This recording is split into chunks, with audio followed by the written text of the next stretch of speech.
Hungary की capital Budapest से लगभग 174 किलोमीटर की दूरी पर मौजूद ये है हंगरी का इकलौता और पूरे यूरोप कॉन्टिनेंट का सबसे बड़ा हिंदू गांव, जो हंगरी में कुछ ऐसा कर रहा है जिसकी आप कल्पना भी नहीं कर सकते। हंगरी के इस गांव में रहने वाली महिलाएं केवल साड़ियां पहनती हैं। यहाँ के पुरुष केवल धोती, कमीज और सनातन के दूसरे पारंपरिक कपड़े पहनते हैं। गांव में खेती करने के लिए ट्रैक्टर्स का यूज नहीं बल्कि बैलों के साथ सनातन के प्राचीन तौर तरीकों का इस्तेमाल किया जाता है। यहाँ के बच्चे मॉडर्न एजुकेशन के साथ साथ संस्कृत भाषा सीखकर वैदिक ज्ञान का अनुसरण करते हैं और सबसे बड़ी बात, यहाँ के बच्चे स्कूलों में माथे पर तिलक लगाकर जाते हैं और स्कूल से आने के बाद इस गांव में बनी गौशालाओं में गौ माता की सेवा करने जाते हैं। और पिछले कुछ सालों में हंगरी के इस सबसे बड़े हिंदू गाँव में आने वाले टूरिज्म की संख्या इतनी ज्यादा बढ़ चुकी है कि एक साल में जितने पर्यटक पूरे हंगरी में आते हैं उससे 3 गुना ज्यादा पर्यटक अकेले इस एंशिएंट हिंदू कल्चर पर बेस्ड इस गांव को देखने के लिए आते हैं। ये डेटा हंगरी की गवर्नमेंट ने खुद से शेयर किया है। तो चलिए जानते हैं कि हंगरी में इस हिंदू गांव की हिस्ट्री क्या है,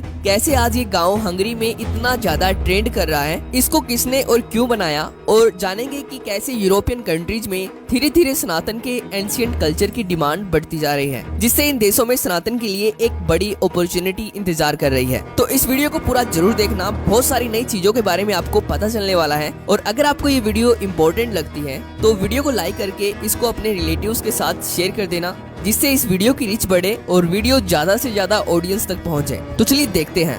दोस्तों, इस गांव के कई नाम हैं। सबसे पहला नाम है कृष्णा वैली, दूसरा नाम है नव ब्रज धाम यानी कि नया ब्रज धाम, तीसरा नाम है इंडियन कल्चरल सेंटर। पर इस गांव का मुख्य नाम कृष्णा घाटी यानी कि कृष्ण वैली ही है, जो लगभग 660 एकड़ में फैली हुई है। इस गांव में खुद के स्कूल्स हैं, खुद के आयुर्वेदिक सेंटर्स हैं, मंदिर है, खुद की जैविक कृषि, वो भी बैलों के साथ सनातन के प्राचीन पारंपरिक तौर तरीकों से की जाती है, जिसको देखकर आपको भी ऐसा लगेगा कि सच में हंगरी के इस गांव में सतयुग की शुरुआत हो चुकी है। इसके साथ ही इस गांव में खुद की इलेक्ट्रिसिटी है, यानी कि पूरे गांव के हर घर और हर बिल्डिंग के ऊपर सोलर सेल लगाए गए हैं, जिससे हंगरी की गवर्नमेंट ये बात खुद मानती है कि ये पूरा गांव आत्मनिर्भर है, जो हंगरी की नेशनल ग्रिड का हिस्सा नहीं है, जो गौशालाओं से और जैविक कृषि से अपने साधन खुद उत्पन्न कर रहा है। तो अब प्रश्न वही उठता है कि हंगरी में इस गांव को कब और किसने बनाया। दोस्तों, आपको ये जानकर हैरानी होगी कि हंगरी में इस गांव को बनाया गया था आज से लगभग 30 साल पहले, यानी कि सन 1993 में हंगरी के एक महान हिंदू संत शिवराम स्वामी के द्वारा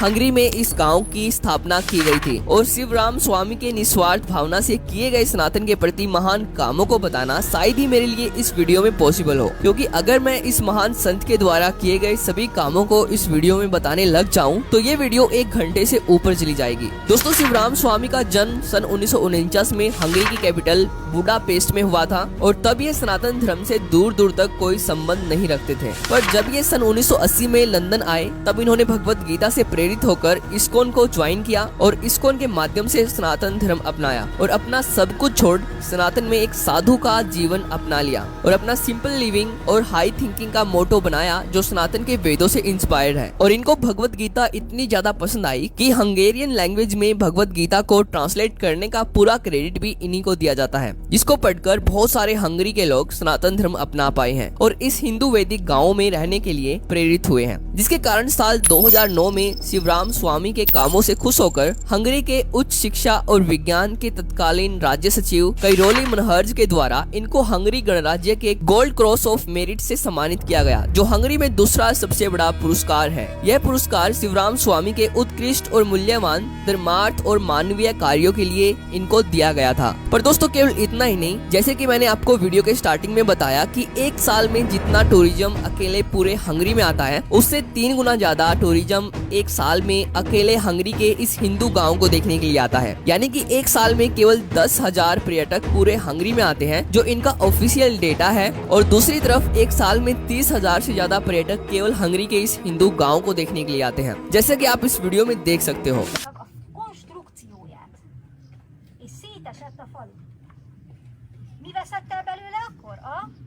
यहाँ पर हर हिंदू त्योहार को बहुत ही ऑर्गेनाइज तरीके से धूमधाम से मनाया जाता है, इसलिए खुलेआम हंगरी की गवर्नमेंट इस हिंदू गांव को पूरी तरह से सपोर्ट कर रही है हंगरी में कृष्ण भक्ति के माध्यम से सनातन धर्म का प्रचार करने के लिए। और इस गांव का हंगरी में ट्रेंड कितना ज्यादा बढ़ चुका है इसका अंदाजा आप यहाँ से लगा सकते हो कि जब ये गांव बनाया गया था तब इसके लिए 110 एकड़ लैंड खरीदा गया था इस्कॉन के द्वारा, और आज ये गांव फैलकर 660 एकड़ का हो चुका है। और धीरे धीरे हर साल इस्कॉन हंगरी में और ज्यादा लैंड खरीद रही है इस हिंदू इको विलेज को फैलाने के लिए। तो आज की इस वीडियो में इतना ही। अगर आपको वीडियो में दी गई जानकारी पसंद आई हो तो वीडियो को लाइक जरूर कर देना। तो थैंक्स फॉर वॉचिंग।